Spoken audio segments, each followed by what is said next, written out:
Another week, another fat wad of comic goodness. Cue the music.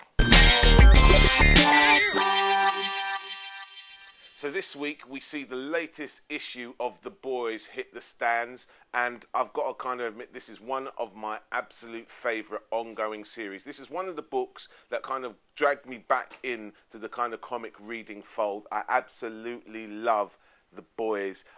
When I first kind of came across it, I wasn't sure I was actually old enough to be reading it. It says for mature readers on the front, but geez, there is some tough, harsh stuff in this, but it's also hilariously funny. There are some great moments in The Boys, and I'm not going to chuck in any spoilers. I'm not going to kind of do anything that will kind of ruin your enjoyment of this book. Just know the final page made me laugh out loud of this issue of The Boys. So if you can do it, grab yourself a copy of this. It's great fun. The Boys, issue number 23. Just don't let your kids see it, all right?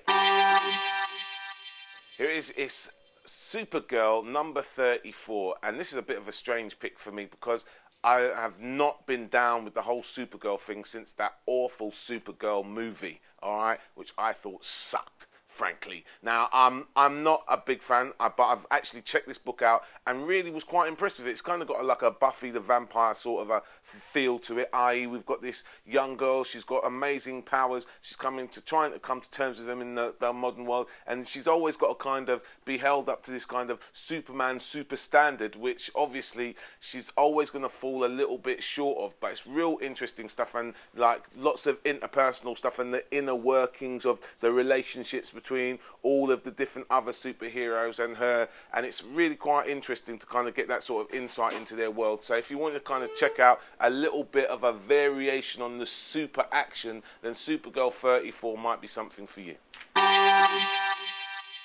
New from DC, issue 680 Batman, part of the big Batman RIP crossover, which is just about crossing over with every Batman book in the known universe.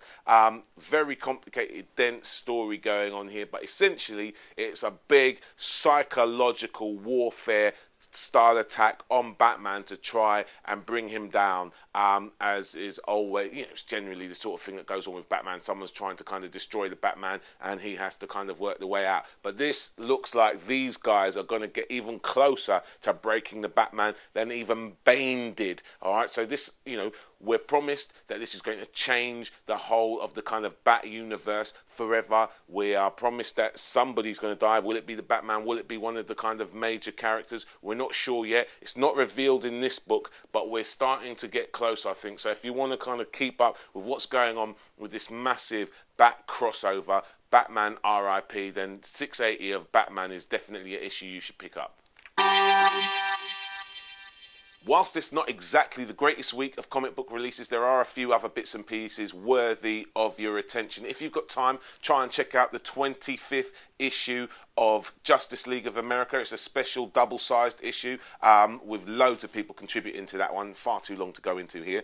The second part of Marvel Knights Submariner, The Depths, really great art on this one by a guy called Iyare. I hope I'm not mangling your name too much there, mate, but it's very good art on this, and I really enjoyed issue 1. This is well worth checking out. The Authority, absolute kind of one of those things that you're always kind of hearing about. It's still ongoing series, this one, and well worth checking out. There's a new issue out this week. Nightwing, a bit more of that Batman RIP action. This is out as well. Obviously, like the Bat books are the first ones you should pick up on this, but Nightwing's always worth a kind of check out if you've got the time. And finally, third part of Marvel Apes. Either you're down with the Marvel Apes or you're not with the Marvel Apes, but I'm loving the Monkey Madness, and part 3 is definitely one that I'll be checking out. You can buy any of the books we reviewed this week and any of the week's other releases right now at fantasticrealm.co.uk, and don't forget to quote the code FAN1 to get yourself a 10% discount. You can also join our online communities at MySpace or subscribe to the video via YouTube. Feel free to add a comment below this video, and don't forget you can drop by the store to check out what we've got in stock.